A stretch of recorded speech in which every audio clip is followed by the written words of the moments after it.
చేస్తుంది. తొలి సినిమాతోనే సౌత్ ఆడియన్స్ కు హాట్ ఫేవరెట్ గా మారిన బ్యూటీ మృణాల్ ఠాకూర్. సీతారామం సినిమాతో సూపర్ హిట్ అందుకున్న ఈ బ్యూటీ సౌత్ నార్త్ అన్న తేడా లేకుండా అన్ని ఇండస్ట్రీల్లోనూ దూసుకుపోతున్నారు. తాజాగా ఓ మూవీ ఛాన్స్ కోసం తాను పడిన కష్టాన్ని అభిమానులతో షేర్ చేసుకున్నారు ఈ బ్యూటీ. ఒక్క సినిమాతోనే తెలుగు ప్రేక్షకుల హాట్ ఫేవరెట్ గా మారిపోయారు సిల్వర్ స్క్రీన్ సీత మృణాల్ ఠాకూర్.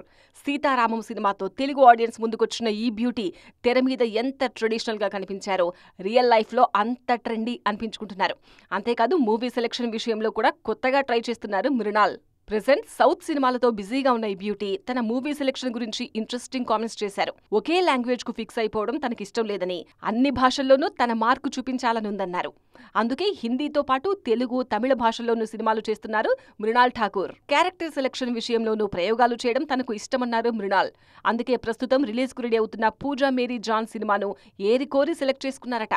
ఈ సినిమా కోసం ఎన్నో ఆడిషన్స్ ఇచ్చిన మృణాల్ తననే హీరోయిన్ గా ఫైనల్ చేయాలని నిర్మాతలను రిక్వెస్ట్ చేశానని గుర్తు చేసుకున్నారు. పూజా మేరీ జాన్ సినిమా షూటింగ్ 2 ఏళ్ల క్రితమే పూర్తయినా రిలీజ్ ఆలస్యమైంది. ఈ ఏడాది తప్పకుండా ఈ సినిమా రిలీజ్ అవుతుందని, తన కెరీర్ లో పూజా క్యారెక్టర్ మరో మైల్ స్టోన్ అవుతుందని నమ్మకంగా చెప్తున్నారు మృణాల్ ఠాకూర్.